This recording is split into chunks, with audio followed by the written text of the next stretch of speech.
اے محبوب دو عالم، تمام جہان کی جان آپ کے فراق میں نکل رہی ہے، تراہم یا رسول اللہ تراہم، تراہم یا نبی اللہ تراہم۔ حضور رحم کیجئے، نہ آخر رحمت للعالمین، ز محروماں چرا فارغ نشینی۔ حضور آپ رحمت للعالمین نہیں ہیں، تو جب ہیں تو حضور ہمارے پہ کرم کیجئے۔ بروں آور سرز برد یمانی، کہ روئے تست صبح زندگانی۔ حضور وہ یمنی چادر جو آپ اوڑے ہوئے ہیں ذرا اس کو ہٹائیے نا رخ سے، آپ کا مبارک چہرہ زندگی کی صبح ہے۔ ادیم طائف نالین پاکن، شراکز رشتہ جہاں ماکن۔ حضور طائف کے چمڑے کی بنے ہوئے مبارک نالین آپ زیب تن کیجئے۔ شراکز رشتہ جہاں ماکن، اور اس مبارک نالین کے اندر تسمے میرے چمڑے کے نہیں میری جان کے ڈالیے۔ چے باشد گر کنی سوئم نگاہے، پیا پہ گر نہ باشد گاہے گاہے، نگاہے یا رسول اللہ نگاہے صد ہزاراں جبریل اندر بشر، بہر حق سوئے غریباں یک نظر۔ یا رسول اللہ انظر حالنا، یا حبیب اللہ اسما قالنا، اننی فی بحر غم من مغرق خذ یدی ساحل لنا اشکا لنا۔ یا صاحب الجمال و یا سید البشر، من وجهک المنیر لقد نور القمر، لا یمکن الثناء کما کان حقہ، بعد از خدا بزرگ توئی قصہ مختصر۔ اللہ اکبر، یہ معمول تھا ان کا، یہ وظیفہ کہہ لیجئے۔ تو اقبال بھی کہتے ہیں گرد تو گردد حریم کائنات، از تو خواہم یک نگاہ التفات۔ حضور ایک نظر کر دیجئے، ایک نگاہ کر دیجئے۔ اللہ اکبر۔ تو اللہ میں حضور کی نگاہیں نصیب فرمائے، اللہ اجڑے باطن سوار دے اور من میں چراغاں کر دے۔ حضور کی محبت کے بغیر زندگی زندگی ہی نہیں ہے، زندگی کے پلے ہی کچھ نہیں اگر حضور کا پیار نہیں ہے، حضور کا ادب نہیں ہے۔ تو سارا دین ان کی محبت کا نام ہے۔ لا دین لمن لا محبت له، اس شخص کا دین ہی نہیں ہے جس کے پاس حضور کی محبت کا جوہر ہے۔ ابن آدم کے کسی بھی برے عمل کو شرک نہیں کہا گیا، شرک ایک بہت بڑا جرم ہے، اس کے برابر کسی دوسرے عمل کو شرک نہیں کہا گیا، لیکن ریاکاری کو شرک کہا گیا۔ شرک اصغر ریاکاری، حتیٰ کہ چوری کو بھی، ڈاکے کو بھی، زنا کو بھی، قتل انسانی کو بھی، یہ بڑے بڑے جرم ہیں، لیکن ان کو بھی شرک نہیں کہا گیا۔ لیکن ریا کو شرک اصغر کہا گیا، یہ چھوٹا شرک ہے، اللہ گوارا ہی نہیں کرتا کہ کوئی عمل کسی اور کے لیے کرے۔ شرک کی جس طرح معافی نہیں ہے، اسی طرح شرک اصغر جو ہے، اس سے ملوث عمل کسی صورت میں بھی قبول نہیں کیا جائے گا، چاہے وہ کتنا ہی بڑا عمل کیوں نہ ہو۔ حضرت ابو امامہ الباہلی رضی اللہ تعالی عنہ حضور کی خدمت میں حاضر ہوئے اور عرض کی، یا رسول اللہ صلی اللہ علیہ وسلم، میرے ماں باپ آپ پہ قربان ہوں، میں آپ سے یہ پوچھنا چاہتا ہوں کہ کوئی شخص اپنی جان جیسی متاع عزیز راہ خدا میں وار دیتا ہے، اس سے بڑی قربانی تو کوئی اور نہیں ہو سکتی کہ جان ہی قربان کر دی، اور اس کا مقصد اعلاء کلمت الحق تھا، لیکن ساتھ یہ بات بھی تھی چلو میری ناموری بھی ہو جائے گی، میری بہادری کے جھنڈے بھی لگ جائیں گے، تو کیا اس کو اجر ملے گا؟ تو حضور نے فرمایا فلا شیء لہ، اسے کوئی اجر نہیں ملے گا۔ تو ابو امامہ الباہلی یہ سمجھے کہ شاید میں جو مقصود تھا وہ حضور سے عرض نہیں کر سکا، انہوں نے دوبارہ کہا حضور اس کا مقصد اعلاء کلمت الحق ہے، وہ اللہ کے جھنڈے کو اونچا کرنا چاہتا ہے، قربانی اس نے اس لیے دی، لیکن ساتھ یہ بات بھی تھی کہ چلو میری ناموری بھی تو ہوگی۔ تو حضور نے فرمایا فلا شیء لہ، اسے کوئی اجر نہیں ملے گا۔ یہ پھر سمجھے شاید میں مقصود بیان نہیں کر سکا، تو پھر عرض کی حضور اعلاء کلمت الحق کے لیے، اللہ کے دین کو غالب کرنے کے لیے، اسلام کے جھنڈے کو اونچا کرنے کے لیے اس نے اپنی جان ماری ہے، لیکن ضمن میں یہ بات بھی تھی کہ چلو ساتھ میرا نام بھی تو اونچا ہوگا، میری ناموری اور شہرت کے جھنڈے بھی تو لگیں گے۔ تیسری مرتبہ جب دہرا کے پوچھا تو حضور نے پھر فرمایا فلا شیء لہ، ابو امامہ اسے کوئی اجر نہیں ملے گا، اور فرمایا اللہ صرف اسی عمل کو قبول کرتا ہے جو صرف اسی کے لیے کیا جائے، صرف اسی عمل کو قبول کرتا ہے۔ اب ذرا دیکھیے کہ اللہ تعالیٰ جل شانہ کی یہ غیرت ہے کہ وہ اس عمل کو قبول ہی نہیں کرتا جو غیر سے ملوث ہے، وہ صرف اس عمل کو قبول کرتا ہے جو محض اس کے لیے کیا جائے، اور اس کے علاوہ عمل کو شرک اصغر قرار دیا گیا۔ تو شیطان کی کوشش یہ ہوتی ہے کہ وہ عمل کو ریا میں مبتلا کر دے تاکہ یہ عمل کی مشقت بھی گوارا کرے، اور اس کو اس سے کچھ حاصل ہونے کی بجائے الٹا اللہ کی ناراضگی ملے۔ اور اگر کوئی شخص ریا سے بھی بچ نکلتا ہے، اس نے تنہائی میں سجدے کیے، اس نے انتہائی مخفی انداز میں راہ خدا میں خیرات کی، تو انتہائی خلوص کے ساتھ اس کے اعمال سر انجام ہوئے، تو شیطان کا اگلا حملہ اس پر یہ ہوتا ہے کہ اس کو عجب میں مبتلا کر دے۔ عجب کیا ہے کہ وہ اپنے عمل کو دیکھتا ہے، اپنے آپ کو دیکھتا ہے، کہتا ہے واہ یہ عمل تو میرے پاس ہے، دوسروں کے پاس تو نہیں ہے، میں تو تہجد گزار ہوں، 5 نمازیں بھی پڑھتا ہوں، صلاۃ الاشراق بھی پڑھتا ہوں، صلاۃ الچاشت بھی پڑھتا ہوں، صلاۃ الاوابین بھی پڑھتا ہوں، میں تو دن کو روزہ بھی رکھتا ہوں، راتوں کا قیام بھی مجھے نصیب ہے، میں تو تلاوت کلام مجید بھی روز اتنے پارے تک پڑھتا ہوں، میں یہ بھی کرتا ہوں، میں یہ بھی کرتا ہوں، کسی کے دکھلاوے کے لیے بھی نہیں کرتا۔ تو وہ اپنے اس عمل کی وجہ سے عجب میں، خود نمائی میں اپنے آپ کو دیکھنے لگ جاتا ہے، اور وہ جو عمل نہیں کر رہے ہوتے ان گناہ گاروں کو حقیر جاننے لگ جاتا ہے۔ تو یہ عجب اس کو برباد کر دیتا ہے، اور عجب اس کے عمل کے حسن کو اور عمل کے جمال کو چھین لیتا ہے۔ علامہ رومی فرماتے ہیں کہ کچھ عامل ایسے ہوتے ہیں کہ 4 دن نمازیں پڑھیں تو آسمان کی طرف دیکھنے لگتے ہیں کہ آسمان سے کوئی پیغام میرے نام آ رہا ہے کہ نہیں آ رہا، تو جبکہ یہ راستہ تو محض اس کی رضا کے لیے چلتے رہنے کا ہے، ساری زندگیاں گزر جاتی ہیں۔ حضرت ذوالنون مصری کہتے ہیں کہ میں ایک شخص کے پیچھے دوڑتا تھا اور وہ فقیر میری طرف نظر اٹھا کر بھی نہیں دیکھتا تھا، تو 40 سال کے بعد ایک دن اس نے میری طرف پلٹ کے دیکھا اور مسکرا کے کہا کہ تم میرے پیچھے پیچھے رہتی ہو، خیر تو ہے؟ 40 سال کے بعد۔ تو میں نے کہا کہ میں اس میں اعظم کی تلاش میں ہوں، تو اس نے ہنس کے کہا یہ اتنا سوکھا نہیں ملتا، تو کہا میرے 40 سال بیت گئے، اور آج اس نے نظر اٹھا کے دیکھا۔ ریا کے بعد اگلا مرتبہ شیطان کے لوٹنے کا وہ عجب ہے، وہ اس کے اعمال کو مزین کر کے اس کے سامنے رکھ دیتا ہے، اور وہ سمجھتا ہے کہ یہ میرے پاس ہے، ہمارے اوروں کے پاس نہیں ہے۔ لیکن اللہ کسی کے اعمال کا حجم نہیں دیکھتا، اللہ تعالیٰ جل شانہ بندوں کے عجز کو دیکھتا ہے۔ وہ گناہ جس گناہ کے بعد جو ہے وہ شرمندگی ہو جائے، اس نیکی سے بہتر ہے جس نیکی کے بعد عجب اور تکبر پیدا ہو۔ اللہ کو وہ آنسو قبول ہے جو ندامت کے ہیں۔ سب سے اچھا کام، سب سے بہتر وظیفہ اس کا ہے جو قرآن خود بھی سیکھتا ہے اور اوروں کو بھی سکھاتا ہے۔ تو اس کتاب سے جڑ جاؤ، اس کتاب سے وابستگی اختیار کرو۔ جس رات کے دامن میں قرآن نازل ہو وہ رات تو افضل ہو، وہ رات تو 1000 مہینے سے اشرف ہو۔ اللہ اکبر۔ تو پھر مجھے بتاؤ کہ جو قرآن کو اپنی روح میں بسا لے، جو اپنے اعمال کو قرآن کی تعلیمات کے تابع کر دے، جو اپنے دنوں کو قرآن کے اجالوں میں گزارے، اپنی راتوں کو قرآن کی تلاوت میں بسر کرے، دن کی تنہائی میں اور رات کے اجالوں میں قرآن پڑھے، بتاؤ وہ کتنا اشرف ہوگا۔ اس لیے میرے اور آپ کے آقا و مولا نے فرمایا راتوں کی تنہائیوں میں اٹھ کے قرآن پڑھا کرو، اور قرآن پڑھتے ہوئے رویا کرو، اور اگر رونا نہ آئے تو رونے کی کوشش کیا کرو، کوشش کیا کرو۔ دقت پیدا ہو جائے تمہیں قرآن کی تلاوت کرتے کرتے۔ حضرت داتا گنج بخش علی حجویری علیہ رحمہ سے ایک مرید نے کہا حضرت اگر رونے کی کوشش کریں پھر بھی رونا نہ آئے، فرمایا پھر اپنے مقدر پہ رویا کرو، تم اتنے سنگ دل ہو گئے ہو کہ تمہاری آنکھیں آنسوں کا خراج نہیں دیتی ہیں۔ تو اس کتاب کے ساتھ جڑ جاؤ، تعلق کو مضبوط کر لو، اور اس کتاب سے وابستگی تمہیں دنیا آخرت کی بہتری کی ضمانت فراہم کرے گی۔ اور یہ کتاب زندہ ہے، اس کا پیغام کبھی فرسودہ نہیں ہوا، اس کا پیغام کبھی پرانا نہیں ہوا، ہر دور کے تقاضوں سے یہ کتاب ہم آہنگ ہے، اور یہ کتاب ہر شخص کی ضرورت کی کفالت کرتی ہے۔ اور پھر اللہ نے اس کو اتنا آسان کیا ہے، اتنا جامع بنایا ہے کہ ہر طبقہ زندگی کے شخص کے لیے قرآن کافی ہے، ہر شخص کی ضرورت کا کفیل ہے۔ اس کو ایک عام شخص پڑھے تو اس کو بھی نور ملتا ہے، ایک نکتہ بھی شخص اس قرآن کا مطالعہ کرے تو اس کو بھی روشنی ملتی ہے، ایک فلسفی پڑھے تو محروم وہ بھی نہیں ہوتا۔ جو بھی اس قرآن سے پڑھے، دیکھیے کچھ کتابیں ایسی ہوتی ہیں وہ بچوں والی ہوتی ہیں، جو پڑھے لکھے لوگ ہیں ان کی کوئی دلچسپی وہاں نہیں ہوتا، الف انار اور بے بکری میں انہیں کوئی دلچسپی نہیں ہوتی، اور جو بڑی کتابیں ہیں بچوں کی سمجھ سے ورا ہوتی ہیں، لیکن یہ واحد قرآن ہے، جس طبقے کا شخص بھی پڑھے، ان پڑھ پڑھے تو اس کو بھی نور ملتا ہے۔ میں دیکھتا ہوں تلاوت چل رہی ہوتی ہے اور تلاوت عربی میں ہے، اور بندہ عربی جانتا نہیں ہے وہ بھی جھوم رہا ہوتا ہے، اس کو بھی حظ مل رہا ہوتا ہے۔ یہ کتاب ہر طبقہ زندگی کو روشنی دیتی ہے، یہ قیامت تک آنے والی انسانیت کے لیے رشد و ہدایت کا صحیفہ ہے۔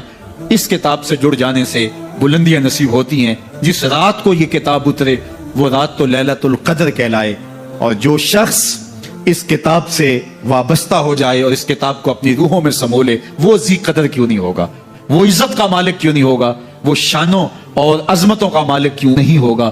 تو آئیے میں اور آپ اس رات کی ان خوبصورت پہنائیوں کے اندر اور ان حسین لمحوں کے اندر کتاب اللہ کے ساتھ جڑنے کا عزم کر کے اللہ کے حضور دعا کے لیے ہاتھ پھیلائیں کہ اے اللہ ہمیں اس کتاب کے ساتھ جوڑ دے. یہ کتاب زندگی بخش ہے. اللہ پوری امت کو اس کتاب کے ساتھ جوڑ دے. اقبال کہتے ہیں فاش می گوئم آنکھ درد مزمرست این کتاب نیز چیزیں دیگرست. جو میرے اندر چیز چھپی ہوئی ہے اس کو کھل کے اگر بتاؤں یہ کتاب نہیں، یہ کوئی اور ہی شے ہے. یہ زندگی بدل شے ہے، یہ حیات ساز کتاب ہے، یہ زندگی کو روشنی اور اجالوں سے بھر دینے والی کتاب ہے، یہ پستیوں سے اٹھا کے بلندیوں تک پہنچانے والی کتاب ہے. اس کا حرف حرف روشنی ہے، اس کا لفظ لفظ اجالا ہے. یہ زندگی کو زندگی کا حقیقی نور دینے والی کتاب ہے.